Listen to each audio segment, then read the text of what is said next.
la morfología? Para empezar, preguntarnos un poquito de qué estamos hablando. Morfología es el estudio de la forma. Es una ciencia que estudia la forma.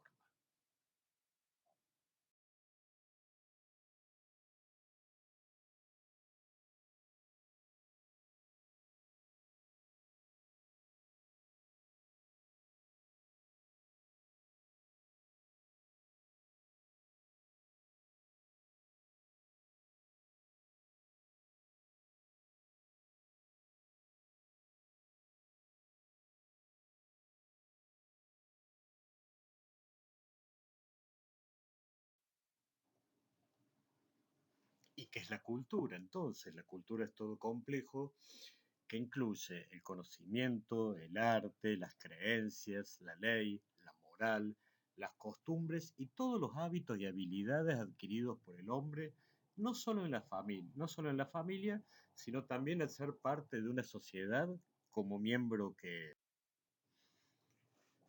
Ahora bien, la traducción a la forma de todo esto es muy interesante. Acá, por ejemplo, Leandro Ehrlich, artista plástico argentino, que el año pasado hizo una muestra de su obra en el Malva,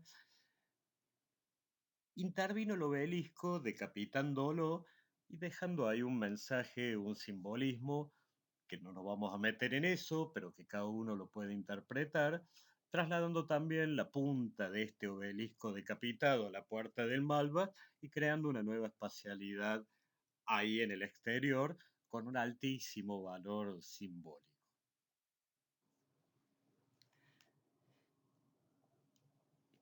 Y vamos a agarrar también, para tener un poquito como eje de esta charla, lo que nos dice Guy Debord en su libro La Sociedad del Espectáculo de 1967. Fíjense la actualidad de esto, a pesar de estar escrito hace 50 años atrás.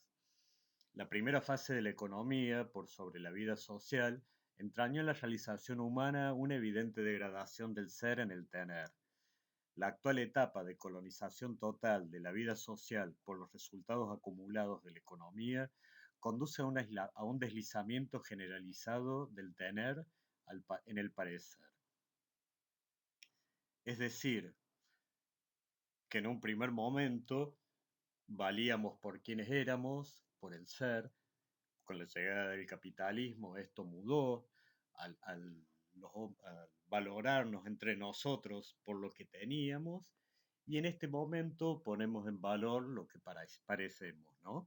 En este momento lo escribió en el 67, pero nunca más actual que para nosotros ahora con el mundo de las redes y la hipercomunicación y la hiperventilación de de la vida privada.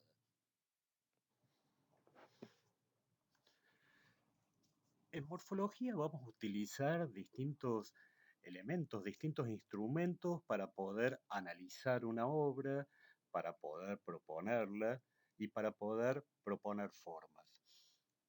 Uno de estos elementos es la polisemia, que es los múltiples significados o las múltiples lecturas que puede tener una misma forma. Otro de estos instrumentos o de esto que vamos a utilizar para trabajar en nuestra materia es la transgresión del arquetipo. Es imposible en nuestra materia trabajar si no transgredimos todo el tiempo lo conocido, si no lo cuestionamos, si no lo ponemos en duda. ¿No? Por ejemplo, esto que estamos viendo acá en la segunda fotito, la que dice transgresión del arquetipo, que parece un campo con algunos elementos diseminados en él, en realidad es una fotografía en contrapicada, desde abajo hacia arriba, de un muro, con distintos elementos que permiten ascender a través de él, ¿no? Los que vieron Game of Thrones se acordarán de cuando el pequeño Stark fue empujado después de ascender por un muro trepando a manera de palestra por él en uno de los primeros capítulos de la serie. Bueno, este es un muro parecido, ¿no? Pero digo, si alguien nos hubiera dicho tenés que fabricar un conector de 2 niveles, quizás lo primero que se nos hubiera venido a la cabeza es la idea de una escalera convencional, ¿no? Transgredir este arquetipo de qué forma se puede ascender es un poco esto, mirar soluciones alternativas, pensar, proyectar otro tipo de configuraciones. La composición, trabajar, vamos a trabajar todo el año componiendo, ¿no? Poniendo con distintos elementos para que trabajen articulados a manera de sistema. Y la tectónica, por último, como todos nuestros quehaceres son referidos al hombre, a lo humano y a la habitabilidad, todo va a tener que tener una tectónica, se va a tener que sostener, se va a tener que mantener en pie. Acá de nuevo Leandro Ehrlich, con esta obra que también estuvo acá, nos muestra un poco cómo él empieza desde el arte, desde otro universo, pero que siempre nos sirve como referente. Nos muestra un poco cómo empieza a cuestionar estas espacialidades arquitectónicas y cómo empieza a cuestionar también cómo se definen los espacios, ¿no? Tengamos en cuenta que cuando hablamos de espacios y decimos lo que decimos generalmente que los espacios están definidos por sus envolventes, ¿no? En un espacio interior, las paredes, el piso y el techo; en un espacio exterior, el entorno, el suelo y el cielo, ¿no? Acá Leandro Ehrlich empieza a cuestionar cómo estas envolventes empiezan a ser permeables y empiezan a tener una relación distinta con el entorno. Tomás Saraceno, otro arquitecto de la UBA, que se dedicó también al mundo del arte, de nuevo vuelve a cuestionar la permeabilidad, también la flexibilidad de estas envolventes, proponiendo espacios totalmente diferentes, con un alto valor simbólico, con mucha expresividad y también que nos hacen repensar en el mundo en que vivimos. Vamos a utilizar tres sistemas distintos de dibujos, entre los cuales podremos contar, nos servirá para contar la totalidad del proyecto, ¿no? Los dibujos perceptuales, que son las perspectivas, los croquis, los renders, todo lo que pueda ser visto como si fuera a través de la mirada humana, ¿no? Para poner un ejemplo claro, la mecanización de estos dibujos perceptuales sería una fotografía. Los dibujos geometrales, el monje, los que estamos viendo en el sector izquierdo de la lámina, y por último los dibujos conceptuales, que son los dibujos que nos ayudan a entender quizás particularidades del proyecto, que nos dan una idea de por qué pensamos algo, que pueden reafirmar algo de lo conceptual. Estos serían, por ejemplo, detalles, cortes perspectivados o cortes fugados, despieces axonométricos, etcétera, ¿no? Algo que nos muestre algo en especial con algún objetivo conceptual.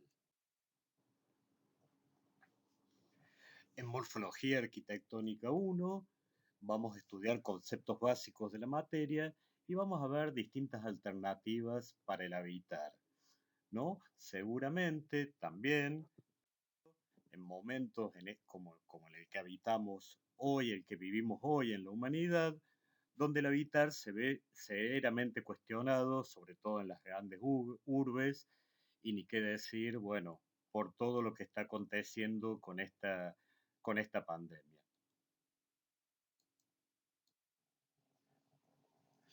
Vamos a trabajar temas propios de la morfología arquitectónica inicial, como son la percepción, la proporción y la escala.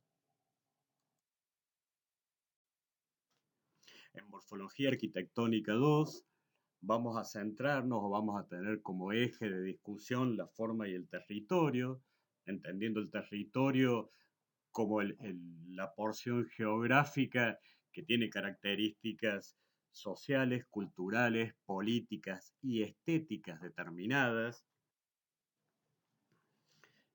Vamos a meternos y a investigar en temas como el entorno, el contorno y el contexto, entendiendo entorno como el medio físico construido que rodea o que delimita un espacio, entendiendo el contorno como la línea de borde de nuestra forma, de lo propuesto, y entendiendo el contexto como todo este andamiaje y toda esta cantidad de información que nos tira lo no construido.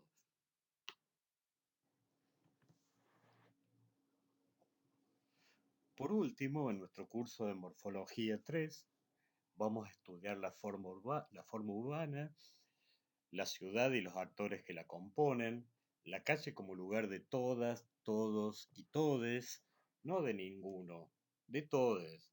Lo público, lo privado, lo semipúblico, lo semiprivado. Y vamos a tratar a través de este recorrido llegar a una emancipación intelectual, una frase genial de Jacques Rancière, donde dice que lo mejor que le puede pasar a cualquier alumno es terminar su proceso con las herramientas propias para estar emancipado intelectualmente. Vamos a tratar de pensar siempre en la justicia social del habitar, que más allá de las posibilidades económicas que existan y de los sistemas económicos que sean el arquetipo de pensamiento en el mundo, todos tenemos la misma posibilidad y el mismo derecho de habitar espacios que sean posibilitantes para nuestra actividad.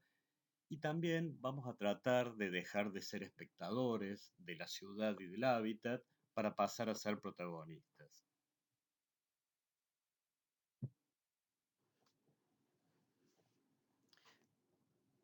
Porque todos somos autores de lo que producimos, pero también somos autores de lo que miramos. Ver, todos vemos todos, pero la mirada es el enfoque, es el recorte particular sobre una situación, sobre un hecho, sobre una imagen.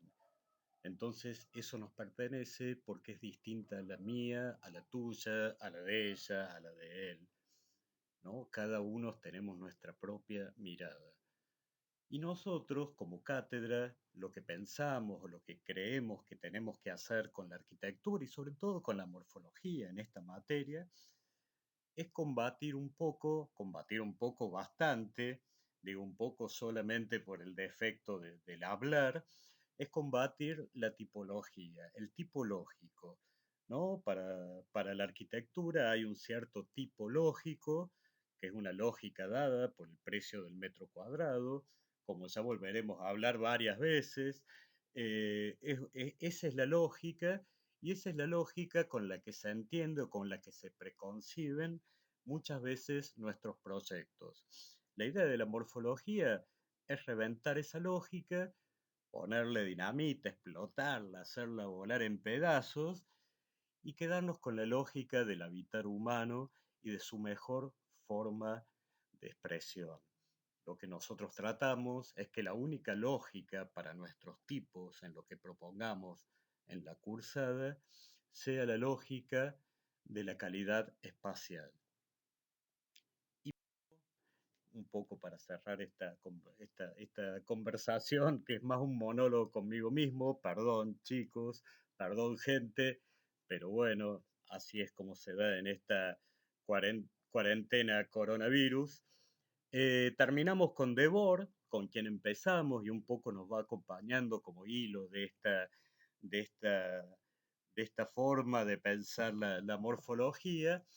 Y hay con una frase de Debord que es muy interesante, que dice: la alienación del espectador en beneficio del objeto contemplado se expresa así: cuanto más contempla, menos vive. Cuanto más acepta reconocerse en las imágenes dominantes de necesidad, menos comprende su propia existencia y sus propios deseos. La exterioridad del espectáculo respecto del hombre activo se manifiesta en que sus propios gestos ya no le pertenecen a él, sino a otro que los representa. Un grande Debord y nos deja un poco acá como la lanza en la mano para empezar esta cursada de este año inusual y empezarlo con todas las ganas, con toda la energía. Así que vamos, chicos, mucha fuerza, pongámosle toda la energía a esto y vamos que vamos.